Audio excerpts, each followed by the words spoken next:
നമ്മുടെ പ്രിയപ്പെട്ട deputy chief pastor M.T. Thomas അവരുടെ ദേഹവിയോഗത്തോടനുബന്ധിച്ചൊരു സാക്ഷ്യം പറയുവാൻ തക്കവണ്ണം ദൈവം തന്ന സാവകാശത്തിനായി ദൈവത്തെ നന്ദിയോടെ സ്തുതിക്കുന്നു.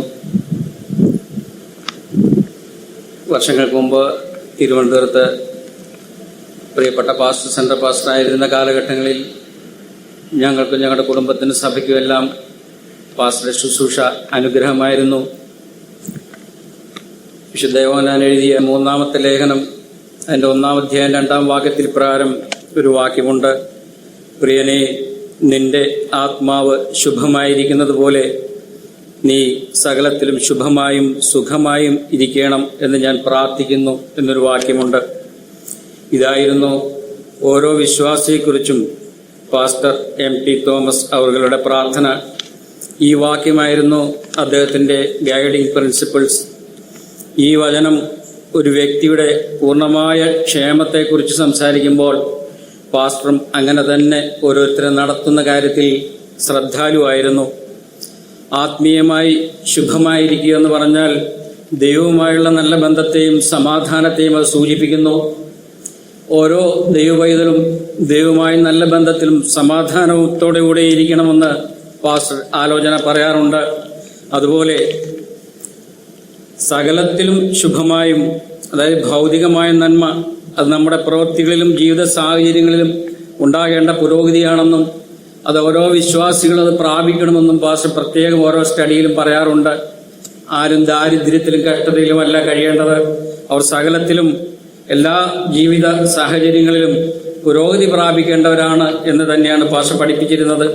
അതുപോലെ നീ സുഖമായും ഇരിക്കണം എന്ന് ഞാൻ പ്രാർത്ഥിക്കുന്നു എന്നുള്ള വചനത്തിൽ പറഞ്ഞത് ഇത് ശാരീരികമായ ആരോഗ്യം. സുഖമായിരിക്കുക എന്നത് രോഗമില്ലാത്ത ആരോഗ്യകരമായ അവസ്ഥയെ സൂചിപ്പിക്കുന്നു. അതും പാസ്റ്റർ പഠിപ്പിക്കാറുണ്ട്. നമ്മുടെ ആത്മീയ ജീവിതം എത്രത്തോളം കരുത്തുറ്റതാണോ അത്രത്തോളം തന്നെ നന്മ നമ്മുടെ ജീവിതത്തിന്റെ മറ്റു മേഖലകളിൽ ഉണ്ടാകണമെന്ന ആ ദൈവത്തിന്റെ ആഗ്രഹമാണ് വിശുദ്ധ യോഹന്നാൻ അപ്പോസ്തലൻ പ്രകടിപ്പിച്ചത്. അതേ ആഗ്രഹമാണ് സഭയിലെ ഓരോ ദൈവമക്കളെ കുറിച്ചും ഈ പാസ്റ്റർ പ്രകടിപ്പിച്ചിരുന്നത്. ഈ വചനം അദ്ദേഹത്തിന്റെ ജീവിത ദർശനമായിരുന്നു. 3 യോഹന്നാൻ 1:2 പറയുന്നത് പോലെ തന്റെ ജീവിതത്തിന്റെയും ശുശ്രൂഷയുടെയും ആണിക്കല്ലായി അദ്ദേഹം അത് സ്വീകരിച്ചു. ആ വചനം വെറുതെ വായനയല്ല, മറിച്ച് തന്റെ വിശ്വാസികൾക്കായുള്ള അദ്ദേഹത്തിന്റെ ഹൃദയമിടിപ്പായിരുന്നു. മിക്കവാറും ദേവദാസന്മാർ ആത്മീയവിഷയങ്ങളിൽ ജനത്തെ നടത്തുവാൻ വളരെ ഉത്സാഹികളാണ്. എന്നാൽ ഈ പാസ്റ്റർ നമ്മുടെ ജീവിതത്തിന്റെ എല്ലാ മേഖലകളിലും spiritually, physically, mentally, economically, educationally and materially ഒരു കരുതലുള്ള ഇടയനായിരുന്നു. നമ്മുടെ ആത്മാവ് ശുഭമായിരിക്കുന്നത് പോലെ തന്നെ നമ്മുടെ മക്കൾ നന്നായി പഠിക്കണം, കുടുംബം നല്ല നിലയിലെത്തണം, കുടുംബങ്ങൾ സാമ്പത്തികമായി ഉയരണം, ശാരീരികമായ ആരോഗ്യത്തോടുകൂടി ഇരിക്കണം എന്നെല്ലാം അദ്ദേഹം അതിയായി ആഗ്രഹിക്കുകയും അതനുസരിച്ചുള്ള മെസ്സേജുകൾ നൽകുകയും ചെയ്യാറുണ്ട്.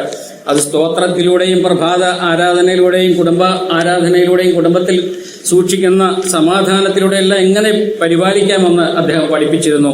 അദ്ദേഹത്തിന്റെ വ്യക്തിത്വത്തെക്കുറിച്ച് നോക്കുമ്പോൾ അദ്ദേഹം നമുക്ക് വെറുമൊരു പാസ്റ്റർ മാത്രമായിരുന്നില്ല. He was a great teacher. നല്ലൊരു അധ്യാപകനായിരുന്നു. സങ്കീർണമായ ദൈവവചനത്തെ ജീവിതത്തോട് ചേർത്ത് നമ്മെ പഠിപ്പിച്ചു. അദ്ദേഹം ഒരു നല്ല മോട്ടിവേറ്റർ ആയിരുന്നു.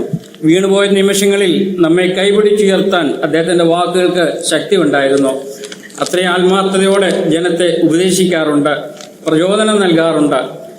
എ ട്രൂ ഗൈഡ് ആയിരുന്നു അദ്ദേഹം. ജീവിതത്തിലെ പ്രധാന തീരുമാനങ്ങളിൽ ഒരു വഴിവിളക്കായി അദ്ദേഹം കൂടെ നിന്നിട്ടുണ്ട്. എന്റെ മാത്രമല്ല, അനേകം വിശ്വാസികളുടെ ജീവിതത്തിൽ. He was A well wisher. തന്റെ സഭയിലെ ഓരോ അംഗത്തിന്റെ പുരോഗതിയിലും ആത്മാർത്ഥമായി സന്തോഷിച്ച ഒരു വലിയ മനുഷ്യനായിരുന്നു അദ്ദേഹം. എല്ലാവരുടെയും അഭ്യുദയകാംക്ഷിയായിരുന്നു. ഒരു കർത്തദാസൻ എന്നതിലുപരി നമ്മുടെ സകലവിധമായ ക്ഷേമത്തിനും, അതായത് ടോട്ടൽ വെൽബീയിങ്ങിന് വേണ്ടി പ്രയത്നിച്ച ഒരു നല്ല പിതാവിനെയാണ് നമുക്ക് നഷ്ടമായത്. അദ്ദേഹം പകർന്നു തന്ന ആ വചനവും ദർശനവും എനിക്കും കുടുംബത്തിനും വളരെ അനുഗ്രഹമായിരുന്നു. തിരുവനന്തപുരത്ത് സ്ഥലം വാങ്ങുന്നതിനും വീട് വയ്ക്കുന്നതിനും അദ്ദേഹത്തിന്റെ പ്രാർത്ഥനയും ഗൈഡൻസും എനിക്ക് എൻ്റെ കുടുംബത്തിന് വളരെയധികം സഹായകരമായിരുന്നു. എൻ്റെ മകൻ IT മേഖലയിൽ ജോലി കിട്ടി ഇവിടെ ഈ ചെന്നൈയിലെ പെരുങ്കുടിയിൽ അതിൻ്റെ ഓഫീസിൽ ജോയിൻ ചെയ്യാൻ വന്നപ്പോൾ ആവശ്യമായ സഹായങ്ങൾ ഒരു പിതാവിന്റെ കരുതലോടെ ഈ പാസ്റ്റർ ചെയ്തു കൊടുത്തു. ഈ വേർപാടിൽ ദുഃഖത്തിലായിരിക്കുന്ന എല്ലാവരെയും ദൈവം ആശ്വസിപ്പിക്കട്ടെ എന്ന് പ്രാർത്ഥിക്കുന്നു. ഇത്രയും നല്ലൊരു ഇടയനെ തന്നതിന് ദൈവത്തിന് നന്ദി പറഞ്ഞുകൊണ്ട് എൻ്റെ വാക്കുകളിൽ നിന്ന് വിരമിക്കുന്നു. ദൈവത്തിന് മഹത്വം. പകൽ നിൻവേല ചെയ്തു ജീവനെ വേടിഞ്ഞവർ, പകൽ നിൻവേല ചെയ്തു ജീവനെ വേടിഞ്ഞവർ, പകലില്ലത്തരാജി രാജരായി മണിടുമീ ലക്ഷ്യമെല്ലാം കാണുമേ പ്രിയമാണവനേ, ലക്ഷ്യമെല്ലാം കാണുമേ പ്രിയമാണവനേ, എന്നേക്കേ വന്നിടുമോ പൊന്മുഖം ഞാൻ മുക്തിയിടാൻ, എന്നേക്കേ വന്നിടുമോ പൊന്മുഖം ഞാൻ മുക്തിയിടാൻ.